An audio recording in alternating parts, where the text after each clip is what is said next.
Today on Locked On Red Wings, Detroit is swept by Montreal in a home-and-home. Is it time for the Red Wings to embrace the tank?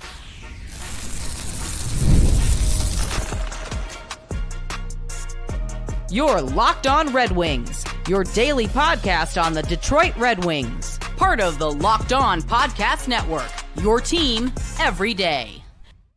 Welcome back to the Locked On Red Wings podcast. We are your hosts, Brian Fisher and Scotty Bentley. Scotty's the host over at Locked On Tigers, as well as a freelance journalist for the Detroit News, while I am a color commentator for ACHA, D1 Men's Hockey at Oakland University.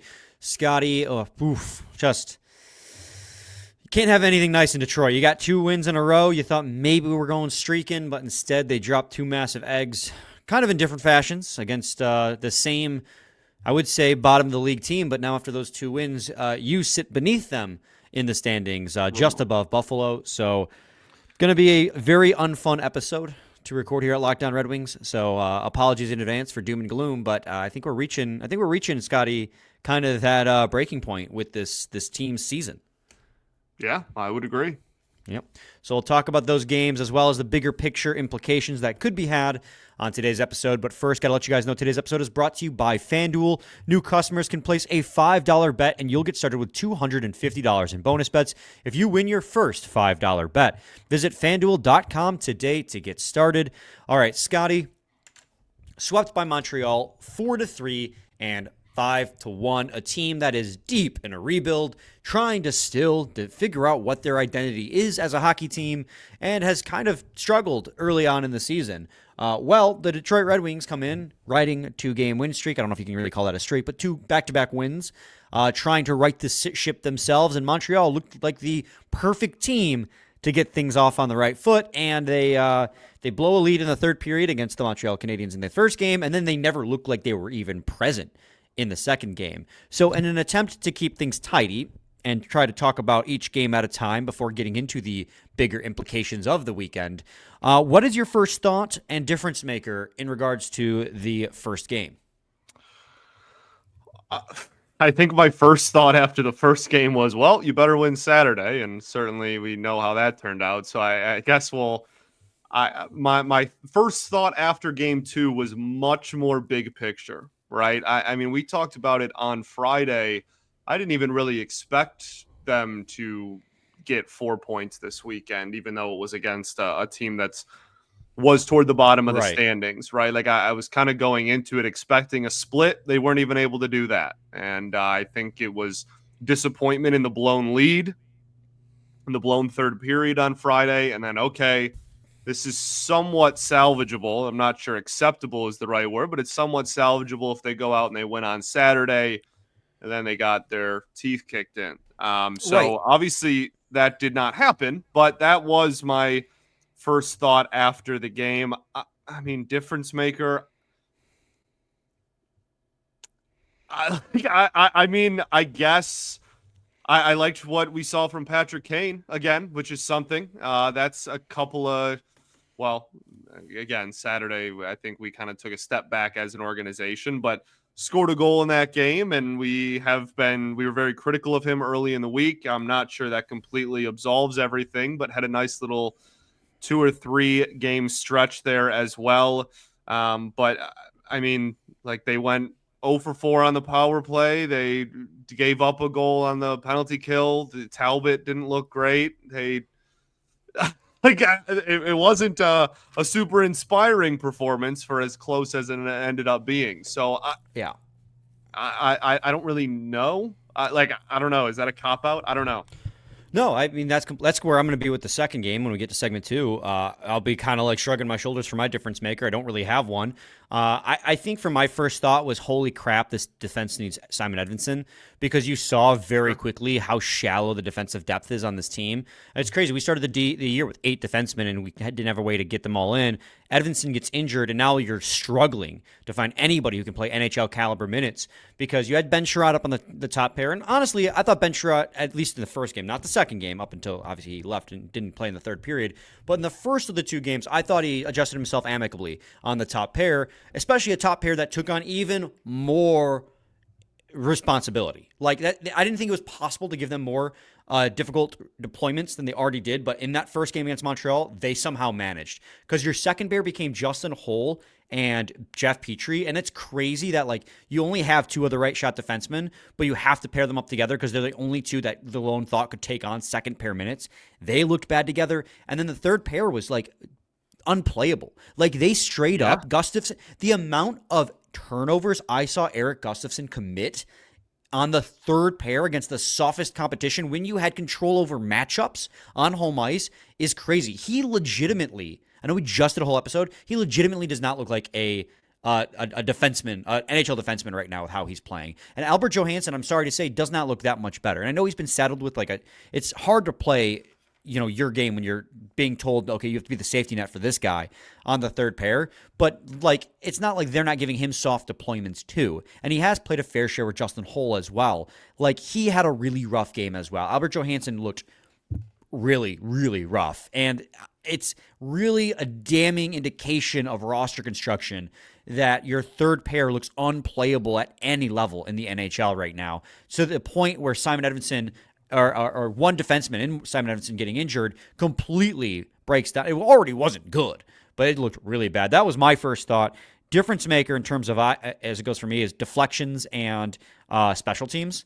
You went, like you said, was it 0 for 4 on the power play? You can't go 0 and 4 on the power play. Absolutely, you cannot.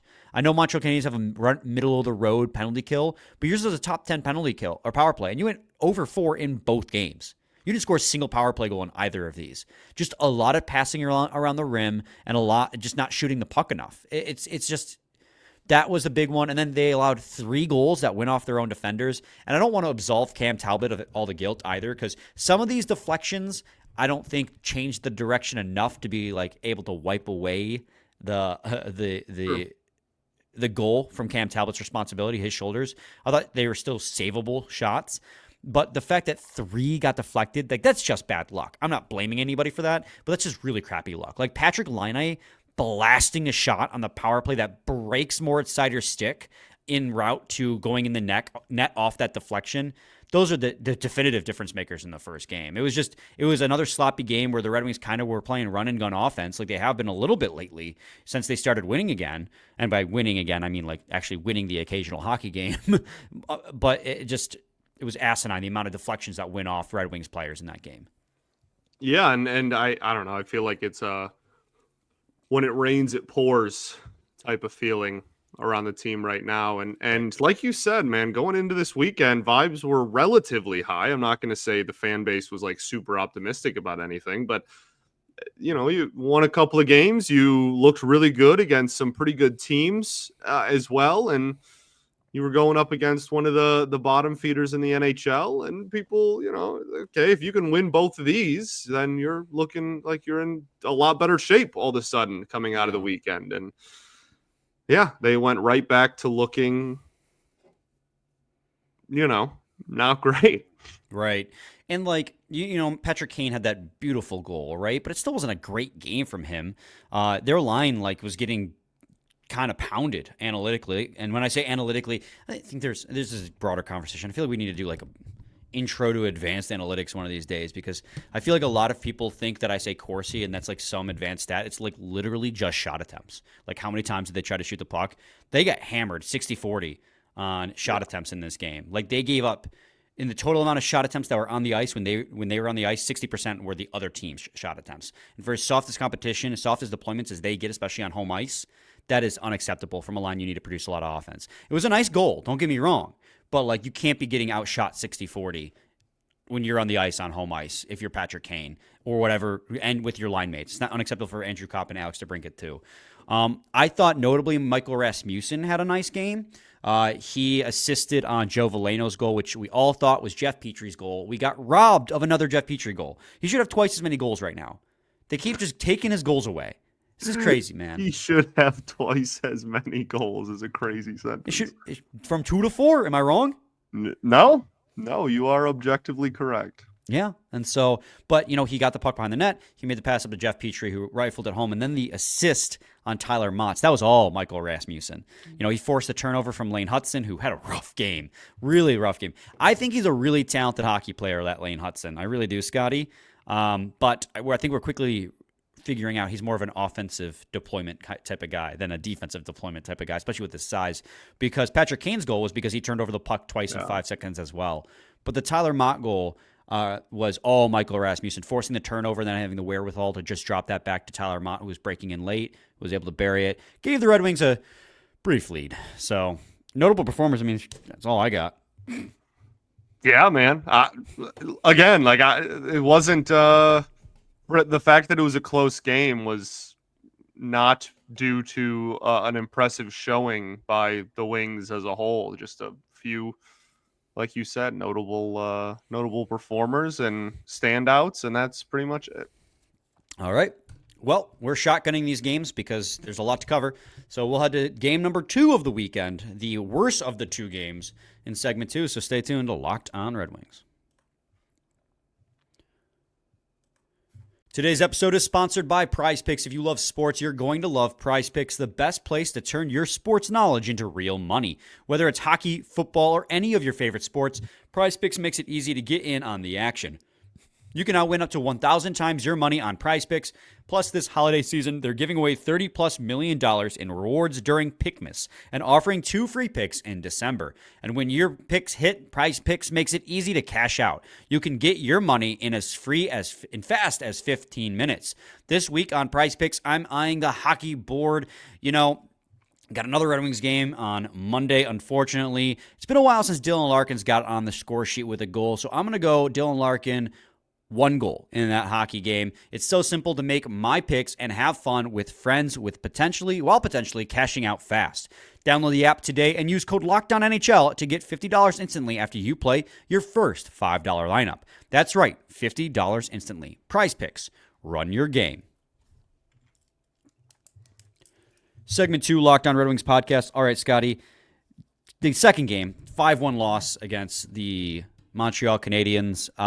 First thought, notable performer, if you have any, first thought, difference maker, if you have any.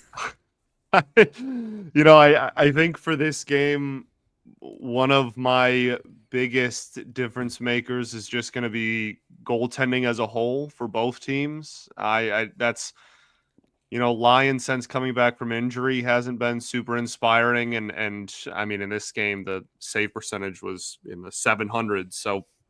And we'll talk about it. It's not completely his fault. This was not a very inspiring performance by anybody on the team. And the defense looked really flat and not very good. But, the Habs had 24 shots and scored 5 times. So I think that that Lyon deserves a little bit of, at least, criticism there. And then I think on the opposite side, I thought, Montreal put together a pretty decent performance in between the pipes. So I think very easy to just look at a 5-1 game and go, wow, one of the goalies was good and one was bad. I understand that it's not super hard hitting or deep, but I think that that's probably on a base level one of the biggest reasons for me watching of why the result ended up being what it was.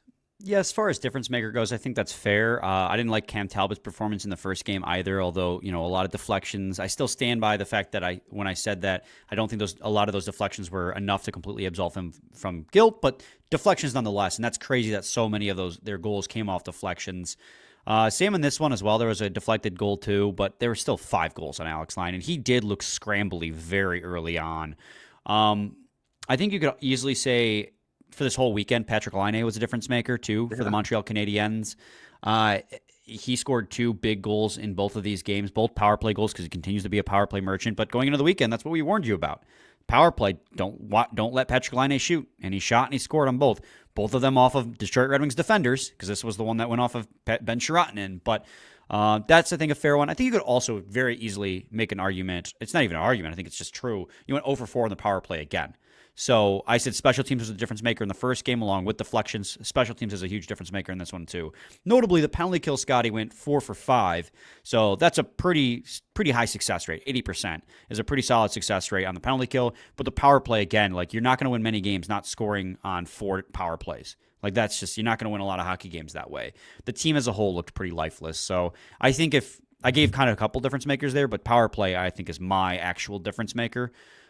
Notable performer, or rather, first thought, rather. Sorry, the first thought was my third thought in that sentence. But My first thought for this game was, how bad is your defensive depth when William Lagesson, who has not played a single game in a Red Wings uniform, slots in on the second pair the minute Simon Edvinsson is out? Like, obviously it was part of the ripple effect from the first game on Saturday and the third pair looking so bad. I think Derek Lalonde realized, like, you got to slot Justin Holl lower in the lineup, and Ajo absolutely deserved to be scratched. Like, he had such a rough game on Saturday. Yeah. But you got to slot Holl down further in the lineup to kind of bring some stability. I can't believe I'm saying this. To bring stability to the third pair, you got to put Holl on the third pair. Nuts that I'm saying that, which means that Lagesson, as the left shot defenseman, is now going to be playing on the second pair. And he looked rough. He did not have a good game. One of his turnovers directly led to a goal against. And, like, that's so damning. Again, like, you lose one defenseman, one of your top defensemen, obviously, but you lose Simon Edvinsson for a weekend and everything falls apart.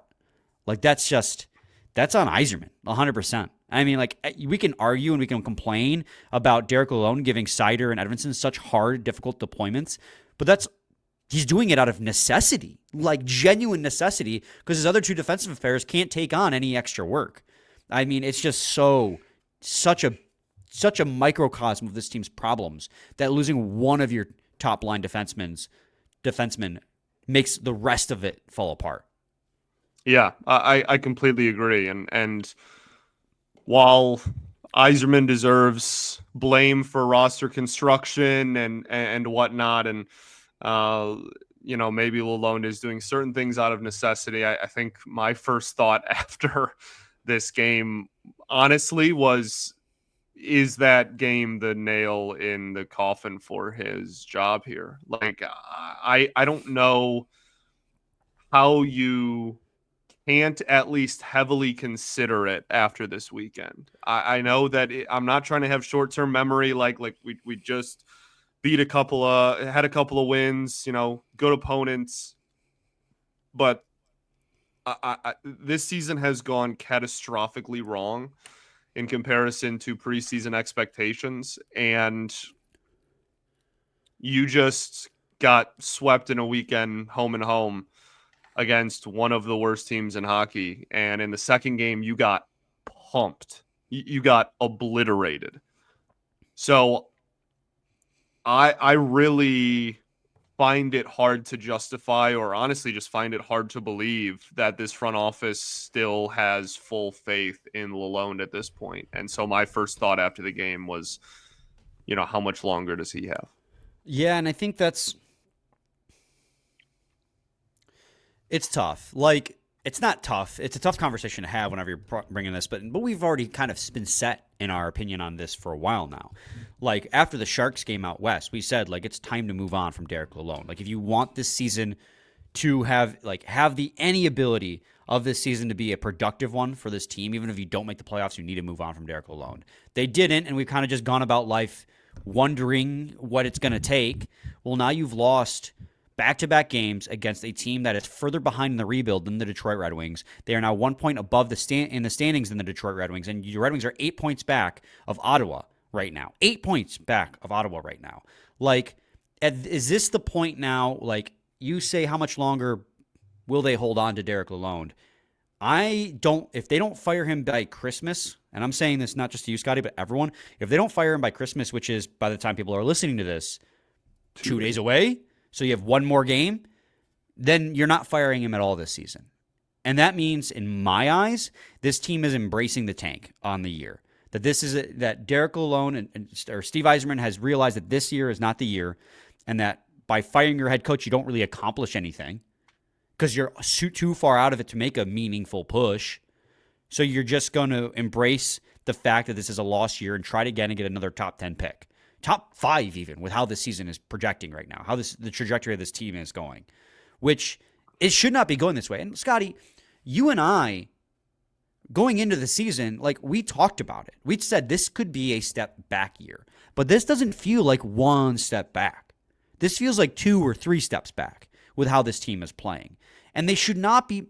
This team has too much talent on the team to be playing this poorly. And we also believe that. So while I'm being very fair and I'm giving my criticism to Steve Yzerman about the defensive depth on this roster, I don't think Derek Lalonde is getting the most out of who he does have either.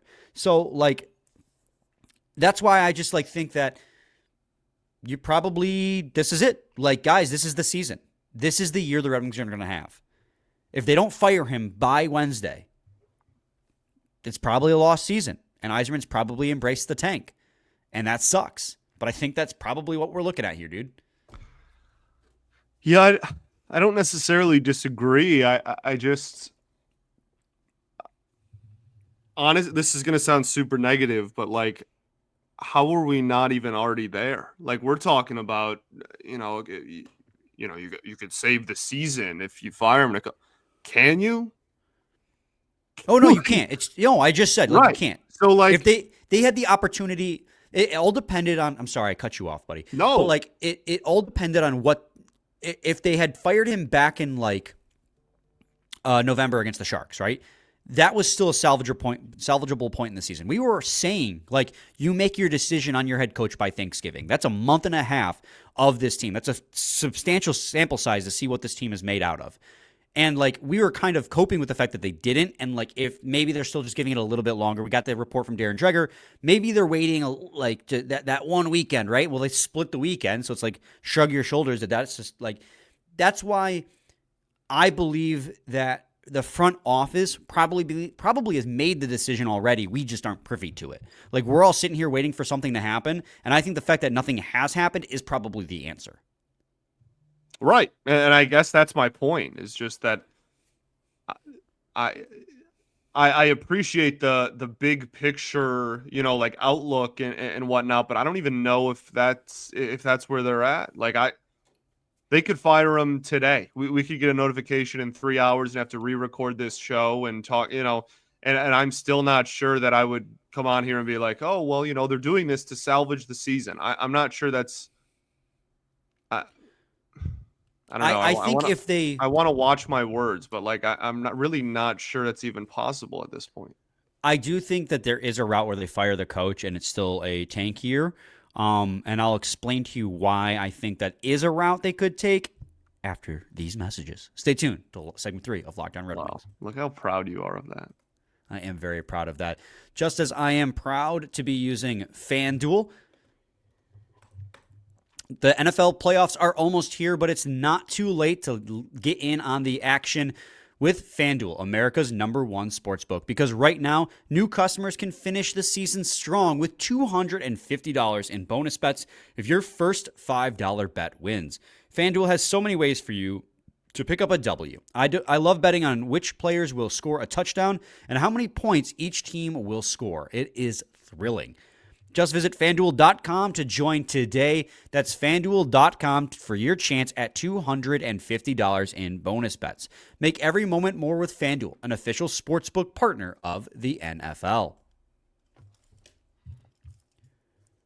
Segment 3, Locked On Red Wings podcast. Scotty, so the only feasible route in my eyes the Red Wings could take where they fire their head coach, Derek Lalonde, but still kind of consider the season lost. Because at this point, like you said, you're 8 points out of it. Is it impossible for you to fire your coach, have an interim head coach, and then go on to the playoffs? No. But is it implausible? Yes, very much so. And so we're all chomping at the bit to get a new head coach in here. I think the only way they do it is if they feel like they just want to send a message to the locker room that we see the results and we find these results, not okay, unacceptable, and that we want to send a message to the locker room that we see this and we want that, and that we are fully capable of holding people responsible when the results aren't going to our expectation. That's the only way I could possibly see them firing Derek Lalonde right now. Doing that now and in April. That's why I'm saying, like, I don't think it's happening. I think at this point, if it hasn't happened already, it's not happening. So just because we haven't, the radio silence is the answer. Like, they're just going to let them squirm. They're going to let the season kind of just fizzle out. And we're going to get, right now, the Red Wings are sitting at 6th to last. So without a lottery, they're sitting at 6th overall. Which the last time they got the 6th overall pick, was that Simon Edvinsson? Yeah, because Marco Kasper was 8th. That's not one step back, guys. That's 2 or 3 steps back. And we knew it was going to be a tough year for them to be just as good as they were last year because the amount of goals they walked out of the door. But we were willing to see it through because we were promised a better defensive system, and that was their big red flag. And sometimes to take that step forward to being a legitimate contender, you need to take that step back. So we anticipated and we talked about the likelihood this team takes a step back with all the goals that walked out of the door, but it could benefit the team if they got better defensively and they grew into that system. Well, that doesn't really seem to be the case. Yes, their overall 5-on-5 goals against is down substantially, but they cannot possess the puck to save their life. And they have a bunch of players on this team who throughout their careers are very good at possessing the puck. So it's just, it feels, a lot of times it feels like the team's quit. And this game against Montreal on Saturday, it feels like the team quit at times. So I don't know. And now you lost Ben Sherratt too.